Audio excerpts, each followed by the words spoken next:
The world mourns the loss of Pope Francis, but it also celebrates the beauty he brought to life. In particular, the world respected greatly how much he cared for the poor and the downtrodden, the people that are forgotten. He reminded the world of the gift that is humanity and our need for each other. Pope Francis always found a way to communicate his special love for the poor and the disabled. I was so impressed with him and how he would go after Mass straight to the people in the wheelchairs and those that are often forgotten or ignored. Well, to him, they came first. I had the privilege to present to Pope Francis my book on Mother Teresa of Calcutta, and when he saw the image of her on the cover, his eyes lit up. I think they were kindred spirits because they both had a heart for the poor. Of course, she was known as the Saint of the Gutters, and I think Pope Francis in some ways was the Pope of the gutters.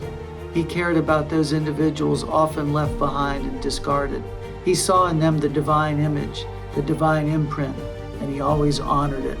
That's why he had that life of simplicity where he lived when he eschewed some of the papal apartments for something more modest. He understood the symbolic importance of showing his concern for the poor and their material well-being. But he cared about their spiritual well-being too, and he combated loneliness. I think the world, when it lays to rest Pope Francis, will long remember what he contributed in this age of anxiety, in this time when we often forget our need for the poor.